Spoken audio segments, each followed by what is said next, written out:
Hello friends, આજે મમ્મીએ મારા માટે સ્પેશિયલ આલ્ફ્રેડો પાસ્તા બનાવ્યા હતા મારી ફરમાઈશ ઉપર.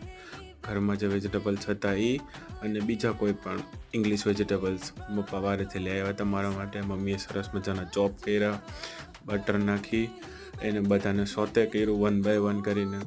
થોડુંક સોતે થવા દીધું, ફ્રાય કર્યું, સાઈડમાં પેનમાં બીજામાં કાઢી લીધું. વળી ફરી બટર નાખીને થોડુંક લસણ અને એના પછી મેંદો અને હારો હલાવતું જવાનું. મેંદો નાખતા જાય, હલાવતું જવાનું, જેથી એને ઓલા ગઠ્ઠા ન જામી જાય. અને તે પછી આપણે દૂધ નાખીએ ત્યારે ગઠ્ઠા આમને ન રહી જાય એના માટે થઈને પહેલાં હારો હલાવતું જવાનું. પછી જો મસ્ત મજાનું ચીઝ નાખ્યું, મસ્ત ખમણતું જવાનું. પછી થોડુંક મેં મમ્મીની હેલ્પ કરી દીધી ભેગું કરીને. અને આ મસ્ત સરસ મજાનું જો ગાર્નિશિંગ મમ્મી કરી દીધું મને. અને મસ્ત ટેસ્ટી સ્મેલ ઉપરથી જ એટલું ટેસ્ટી લાગતું હતું, મજા આવી ગઈ ખાઈને.